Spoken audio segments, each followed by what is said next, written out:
দক্ষিণ কামৰূপৰ জগলিয়াত দুৰ্গন্ধময় পৰিৱেশ। সাহিত্যিক ডক্টৰ মামণি ৰয়ছম গোস্বামীৰ লৰালিৰ স্মৃতি বিজড়িত জগলিয়া নদী আজি সংকটত। উদ্যোগ স্থাপনৰ নামত এছাম বহিৰাগত বণিক গোষ্ঠীৰ উৎপীড়নৰ বলি জগলিয়া নদী আৰু জগলিয়াবাসী ৰাইজ। ঘটনাৰ বিৱৰণী মতে দক্ষিণ কামৰূপৰ পলাশবাৰীস্থিত অন্নপূৰ্ণা গ্ৰুপ আৰু ইণ্ডাষ্ট্ৰী নামৰ এটা কোম্পানীৰ মালিক পক্ষই বৰিহাট মিৰ্জা সংযোগী পথৰ জগলিয়াত মাটি কিনি লৈ বহুদিন ধৰি জগলিয়া নদীৰ নিচেই সমীপতে কিনি লোৱা মাটিখিনিত অন্নপূৰ্ণ কোম্পানীৰ অপ্ৰয়োজনীয় পনীয়া দ্ৰব্যসমূহ পেলাই আহিছিল। পনীয়া দ্ৰব্যৰ লগতে বিভিন্ন লেতেৰা সামগ্ৰী উক্ত ঠাইত পেলাই থোৱাৰ ফলত উক্ত পনীয়া দ্ৰব্যসমূহ জগলিয়া নদীলৈ বৈ গৈ এক কদৰ্যময় গোন্ধ ওলোৱাৰ লগতে পৰৱৰ্তী সময়ত নদীখনৰ মাছ কাছলৈ ভয়াৱহ সংকেত নামি অহাৰ ইংগিত বহন কৰিছে। এক প্ৰকাৰ ডাম্পিং গ্ৰাউণ্ডত পৰ্যবসিত হোৱা ঠাইখিনিৰ কাষেৰে মানুহ অহা যোৱা কৰিব নোৱাৰা এটা পৰিৱেশৰ সৃষ্টি গঢ় লৈ উঠিছে। উল্লেখযোগ্য যে উক্ত লেতেৰা সামগ্ৰী পেলোৱা ঠাইৰ 10-12 মিটাৰ কাষতে আছে এখন ব্যক্তিগত খণ্ডৰ বিদ্যালয়। 2013 চনতে গঠিত এই বিদ্যালয়ত শিক্ষা গ্ৰহণ কৰা আৰু ছাত্ৰ ছাত্ৰীয়ে পেলনীয়া সামগ্ৰীৰ গোন্ধত শ্ৰেণীকোঠাত থাকিব নোৱাৰা পৰিস্থিতিৰ সন্মুখীন হৈ পৰিছে আৰু স্কুলীয়া কণ কণ ছাত্ৰ ছাত্ৰীৰ ল'ব আহি অভিভাৱকসকলেও মুখত সোপা দি অৰ্থাৎ কাপোৰ লৈ থকা পৰিলক্ষিত হৈছে। উক্ত দ্ৰব্যসমূহৰ পৰা এক দুৰ্গন্ধময় পৰিৱেশৰ সৃষ্টি হোৱাৰ ফলত স্থানীয় অহা যোৱা কৰি থকা লোকসকলে উক্ত ৰাস্তাৰে পাৰ হৈ যাওঁতে আজি 1-2 মাহে দুৰ্গন্ধৰ বাবে মুখত সোপা দি ৰাস্তাৰে চলাচল কৰিবলগীয়া পৰিস্থিতিৰ সন্মুখীন হৈ আহিছে। স্থানীয় ৰাইজে এই কদৰ্যময় গোন্ধৰ ফলত বিভিন্ন বেমাৰ আজাৰ নহওঁতেই এই ডাম্পিং গ্ৰাউণ্ড সদৃশ ঠাইখিনি পৰিষ্কাৰ কৰি ৰখাৰ বাবে আহ্বান জনোৱা দেখিবলৈ পোৱা গৈছে। ইয়াৰ উপৰিও এছাম সচেতন ব্যক্তিৰ মাজত প্ৰশ্নৰ উদয় হৈছে যে আৰ্কিবেদত এই বণিক গোষ্ঠীয়ে জনসমাগম হৈ থকা অঞ্চল এটাত এনে দুৰ্গন্ধময় পৰিৱেশৰ সৃষ্টি কৰাৰ সাহস গোটাব পাৰিলে পৰৱৰ্তী সময়ত এই বণিক গোষ্ঠীয়ে কি ব্যৱস্থা লয় সেয়া হ'ব লক্ষণীয় বিষয়। যদিহে কোনো ব্যৱস্থা গ্ৰহণ নকৰে তেন্তে আমি ধাৰাবাহিকভাৱে বাতৰি সম্প্ৰচাৰ কৰি যাবলৈ বাধ্য হ'ম। মিৰ্জাৰ পৰা Samar Kalita report, Assam North East news live. ভাৰতীয় সংবিধানে আমাৰ জনসাধাৰণৰ কাৰণে এটা সুন্দৰ পৰিৱেশ, এটা স্বাস্থ্যসন্মত পৰিৱেশ আমাক সংবিধানৰ জৰিয়তে নিশ্চিত কৰিছে। আৰু এই স্কুলখন লিটিল এঞ্জেল স্কুল আমৰাঙা বৰিয়াত অৱস্থিত। এইখন 2013 চনতে অনুষ্ঠিত এখন স্কুল আৰু এই স্কুলখনে আজি প্ৰায় 12-13টা বছৰ এটা সুন্দৰ পৰিৱেশত ছাত্ৰ ছাত্ৰীসকলক শিক্ষা প্ৰদান কৰি আহিছিলে। কিন্তু আজি 2 বছৰমানৰ ভিতৰত ইয়াতে অন্নপূৰ্ণা গ্ৰুপ অফ ইণ্ডাষ্ট্ৰিজ বুলি আমি গম পাইছোঁ, তেখেতসকলে এটা প্লট লৈ তেখেতসকলে পলাশবাৰীত থকা তেওঁলোকৰ যিটো ইণ্ডাষ্ট্ৰী, এই ইণ্ডাষ্ট্ৰীৰ যিবিলাক গাৰ্বেজ, যিবিলাক জুলীয়া যিবিলাক অপদ্ৰব্য, এই জুলীয়া অপদ্ৰব্যবিলাক ইয়াতে পেলাই থৈ গৈ গোটেই অঞ্চলটো পুতি দুৰ্গন্ধময় অৱস্থালৈকে ৰূপান্তৰিত কৰিছে, যাৰ কাৰণে আমাৰ বিদ্যালয়ৰ ছাত্ৰ ছাত্ৰীসকলে এটা মুকলিভাৱে উশাহ ল'ব নোৱাৰা এটা অৱস্থা হৈছে। আৰু আমি শিক্ষকসকলেও সেই একেধৰণে ভুক্তভোগী হৈছোঁ। আৰু যিখিনি জনসাধাৰণ ইয়াতে আহে বা যিখিনি গাৰ্জেন পেৰেণ্টছ আহে, সকলোৰে কাৰণে এইটো এটা ডাঙৰ সমস্যা হৈ থিয় দিছে। আৰু এইটো যদি চলি থাকে তেতিয়াহ'লে ইয়াত আমাৰ ছাত্ৰ ছাত্ৰীসকল যথেষ্ট পৰিমাণে বিপদৰ সন্মুখীন হ'ব, এইটো নিশ্চিত।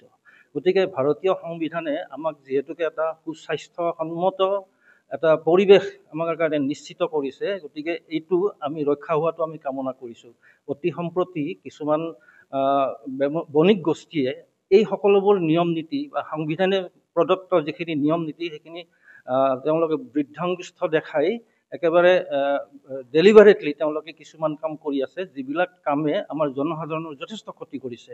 অকল এই অঞ্চলটো এটা ইণ্ডাষ্ট্ৰিয়েল এৰিয়া নহয়, এইটো এটা জনসাধাৰণৰ বসতি প্ৰধান অঞ্চল।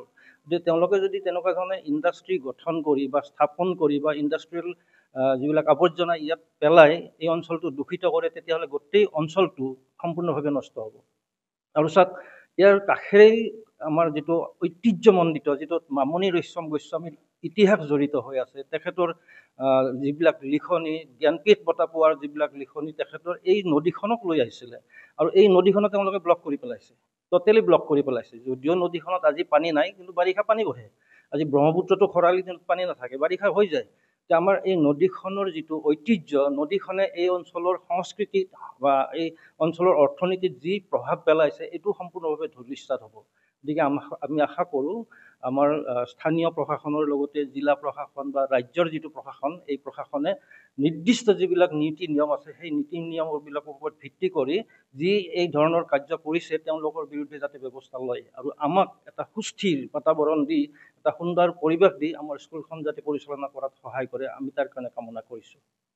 মানুহ গ'লেও গম পায়, চিনাকি মানুহখিনিয়ে মোক সোধে যে এইটো কিহৰ গণ আপোনালোকৰ স্কুলৰ ওচৰতে। তে মই কৈছোঁ যে এনেকুৱা ঘটনা আজি এবছৰ ধৰি আপোনালোকে ৰাস্তা দি যাওঁতে যদি এনেকুৱা ধৰক আমাৰ স্কুল এখন আছে ওচৰতে, সেই স্কুলখনৰ কণ ল'ৰা ছোৱালীবিলাকৰ ক্ষেত্ৰত কি হ'ব পাৰে।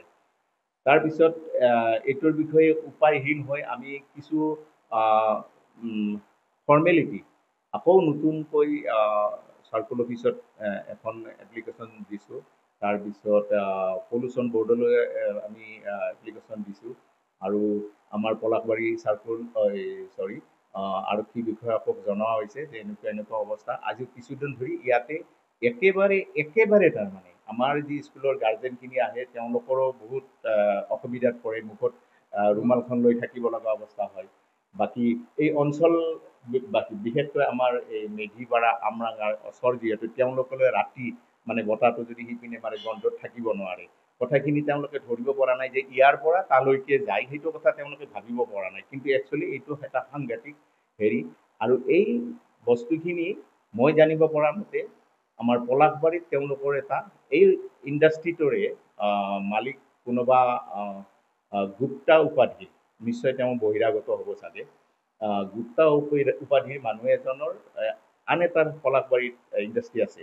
সেই ইণ্ডাষ্ট্ৰিটোৰ যিখিনি ৱেষ্টেজ তাতে যোৱা বছৰ পলাশবাৰী ৰাইজ আৰু বজৰা ৰাইজৰ বহুত এটা গণ্ডগোল চলিছে। এই লেতেৰা দুৰ্গন্ধময় বস্তুখিনিৰ কাৰণে তাতে হয়তো তেওঁলোকে ষ্টক কৰিছিল, ষ্টক কৰাৰ ক্ষেত্ৰত তেওঁলোকে মানে ওচৰ চুবুৰীয়া গোটেই গন্ধ পাইছিল। এইটো বহুত যোৱা বছৰত গণ্ডগোল হৈছিল। এই গণ্ডগোল হোৱাৰ পিছত তেওঁলোকে তাত পেলাব নোৱাৰি এইখন অকণমান মুকাল ঠাই পাই কেনে সিহঁতে ইয়াতে পেলোৱা আৰম্ভ কৰিলে। এই যোৱা বছৰৰ পৰা এই প্ৰব্লেমটো আমাৰ এই অঞ্চলবাসী ৰাইজে ভুগি আছে। এটা মই এইটোৰ বিষয়ে আমি অসম চৰকাৰকো অনুৰোধ জনাওঁ, তেওঁলোকে এটা যিহেতু ওচৰতে এখন স্কুল আছে, একেবাৰে মাত্ৰ 12 মিটাৰ 13 মিটাৰ ডিষ্টেঞ্চত এখন স্কুল আছে, যাতে অসম চৰকাৰে যাতে এইটো এটা পদক্ষেপ লয় স্কুলখনৰ ক্ষেত্ৰত বা অঞ্চলবাসী ৰাইজৰ ক্ষেত্ৰত। অসম চৰকাৰলৈ মোৰ এটা অনুৰোধ থাকিল। দ্বিতীয়তে এই ইণ্ডাষ্ট্ৰিটোৰ পৰা কি যদি সেই ইণ্ডাষ্ট্ৰিটো গঢ়ি উঠে, ইতিমধ্যে আমাৰ ৰাইজৰ ফালৰ পৰা অঞ্চলবাসী ৰাইজৰ ফালৰ পৰা বহুত হেঁচা দি আছে বা বহুত প্ৰতিবাদো চলিছে যে ইয়াত ইণ্ডাষ্ট্ৰি আমি হ'ব নিদিওঁ, যিহেতু ইয়াতে ইণ্ডাষ্ট্ৰিয়েল এৰিয়া নহয়, এই আমাৰ জনবসতি এৰিয়া এটাত কেনেধৰণৰকৈ এটা ইণ্ডাষ্ট্ৰি ইয়াতে গঢ়ি তুলিব। তেনে ক্ষেত্ৰত মানে অলপ প্ৰতিবাদ হৈছে বা হৈও আছে। ইতিমধ্যে আমাৰ কি কয় এইটো সাহিত্য সভাৰ নবাৰুণ সাহিত্য সভাৰ ফালৰ পৰা তেওঁলোকে এইটোত লাগি আছে। ডিচিলৈকে তেওঁলোকে এই ইণ্ডাষ্ট্ৰিটো যাতে হ'ব নোৱাৰে তাৰ কাৰণে তেওঁলোকে চেষ্টা চলাই আছে। তেনে ক্ষেত্ৰত মই ইণ্ডাষ্ট্ৰিটোৰ বিষয়ে এটা কথা ক'ব বিচাৰিছোঁ। মই কিছু যোৱা বছৰ দেখিছিলোঁ আপোনাৰ এই বামনী গাঁৱৰ তাত যে ইণ্ডাষ্ট্ৰিবোৰ আছে, কি কয় সেইখিনি এৰিয়াটো, সেই ইণ্ডাষ্ট্ৰিবিলাকৰ পৰা যোৱা বছৰ 9টা গৰু মৰিছে। তাৰ ৱেষ্টেজ হয়তো পানীত পেলাইছিল, পানী খাই কেনে 9টা গৰু মৰিছে। আৰু সেই যেতিয়া তাৰে পিছতে 2 দিন পিছতে আমাৰ এখন মিটিং হৈছিল এইটোক লৈ কেনে। সেই মিটিংখনত মই কৈছিলোঁ আমাৰ ৰাইজক যে এনেকুৱা আপোনালোকেও নিশ্চয় পাইছে, যিহেতু এইটো মানে ছ'চিয়েল মিডিয়াত ভাইৰেল হৈছিলে, পৰ্টেল চেনেলবিলাকত ভাইৰেল হৈছিলে, গতিকে আপোনালোকেও নিশ্চয় পাইছে যে সেই যে পৰিৱেশ আমাৰ ইয়াত নহ'ব, ইয়াতো কোনো মানে নাই। গতিকে এই পৰিৱেশটো মানে নোহোৱাতে আমাৰ ৰাইজ সজাগ হ'ব লাগে। মই এইটোৱে ক'ব বিচাৰিছোঁ, আমাৰ অঞ্চলবাসী ৰাইজক অনুৰোধ জনাইছোঁ যাতে তেওঁলোক আমাৰ অঞ্চলবাসী ৰাইজ ওলাই আহি এই ইণ্ডাষ্ট্ৰিটো এগেইনষ্টত মানে মাত মাতে। এই ইণ্ডাষ্ট্ৰিটোৰ ফালৰ পৰা আমাৰ বিশেষকৈ আমাৰ গড়গড়া অঞ্চলৰ যিখিনি মাছমৰীয়া, আমাৰ বহুখিনি মাছমৰীয়াই এই মাছৰ জৰিয়তে তেওঁলোকৰ জীৱিকা হয়।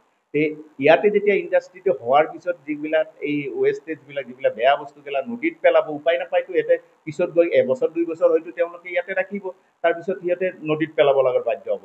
তেতিয়া ইয়াতে না মাছ হ'ব, না গৰু ছাগলী মৃত্যু নহ'ব, ইয়াৰ কোনো মানে নাথাকে। যিটো আমাৰ গৌৰৱ, আমাৰ আমৰাঙা অঞ্চলতে জন্ম পাইছিল আমাৰ মামনি বাইদেউ। মামনি বাইদেউ মানে চটকে কৈছোঁ যিহেতু আমি সকলো মামনি বাইদেউ বুলি কওঁ, একচুৱেলি ডক্টৰ মামনি ৰয়ছম গোস্বামী বাইদেউ ইয়াতে জন্মস্থান। এখেতে সৰু কালত ইয়াতে গা ধুইছিল, এই জগলীয়া নৈৰ পাৰত তেখেতে খেলিছিল, সকলোৱে জানে। তেখেতে এই জগলীয়া নৈৰ বিষয়ে তেখেতে বহুত লিখিছিল, বহুত তেওঁৰ মানে লিখা আমি পাইছোঁ বা ৰাইজেও পাইছে। তে এই যি আমি আমৰাঙা অঞ্চলবাসী ৰাইজে এই নৈটোক লৈ আমি যিহেতু মামনি বাইদেউৰ লগত জড়িত থকা, সেইকাৰণে আমি এইটো গৌৰৱ কৰোঁ। কিন্তু এতিয়া আপোনালোকে গ'লে দেখিব যে নদীটো কেনেদৰে তেওঁলোকে ব্লক কৰি কেনে এই ইণ্ডাষ্ট্ৰিটোলৈকে মাটি কঢ়িওৱা, কিবা কঢ়িওৱা এই কামবোৰ কৰি আছে। গতিকে এইটো এটা বৰ দুৰ্ভাগ্যজনক। সেইকাৰণে মই কৈছোঁ যে আমাৰ অসমীয়া সৰলতা আৰু অসমীয়াৰ দুৰ্বলতা, এই সুযোগটো বহিৰাগতই গ্ৰহণ কৰিছে, মানে সুযোগ গ্ৰহণ কৰিছে এইটো। এইটোৰ ক্ষেত্ৰত ৰাইজ ওলাই আহিব লাগে আৰু এই জগলীয়া নৈটো সুৰক্ষা কৰি ৰাখিব বুলি মই ৰাইজৰ ওচৰত অনুৰোধ জনাইছোঁ। আপোনালোক ওলাই আহক, ওলাই আহি এই জগলীয়া নৈখন বচাওক। এই কোম্পানীটো মই জানাত অন্নপূৰ্ণ কিবা অন্নপূৰ্ণ গ্ৰুপৰ কিবা তাৰে স্বত্বাধিকাৰী কিবা চাম গুপ্তা মই জানাত। এতিয়া সম্পূৰ্ণ মই নামটো পোৱা নাই তেখেতৰ, তেওঁলোকৰ মই এতিয়া জনাত সেইখিনিয়ে। দুই এজনে জানে, মই তেওঁলোকৰ লগত সুধি বস্তুটো ময়ো ৰাখিব লাগিব। আৰু ইয়াৰ লগতে মই আৰু এটা কথা কৈছোঁ, যিহেতু আমাৰ এই অঞ্চলৰ এখন স্কুল ইয়াতে আছে, মানে একদম ইণ্ডাষ্ট্ৰিটোৰ ওচৰতে, মাত্ৰ 12-13 মিটাৰ দূৰত, মাত্ৰ ইণ্ডাষ্ট্ৰিটোৰ পৰা 12-13 মিটাৰ দূৰত। আজি 2013 চনতে স্কুলখন মানে এষ্টাব্লিছ হৈছে। ইয়াতে এওঁলোক আহিল মাত্ৰ 3-4 বছৰমান হ'ব। গতিকে ইয়াতে যদি এটা ইণ্ডাষ্ট্ৰি কৰাৰ কাৰণে চৰকাৰৰ ফালৰ পৰা কিবা যদি লিগেল অনুমতি দিয়ে, এইটো এটা মই ভাবোঁ বৰ দুৰ্ভাগ্যজনক কথা হ'ব। কাৰণ স্কুল এখনৰ ওচৰত এনেকুৱা দুৰ্গন্ধময় পৰিৱেশ যেতিয়া হৈ থাকিব, এই স্কুলখনত ল'ৰা ছোৱালী কেনেকৈ পঢ়িব? এই কথাটো চৰকাৰে অলপ বিবেচনা কৰিব বুলি মই ভাবোঁ আৰু। ধন্যবাদ।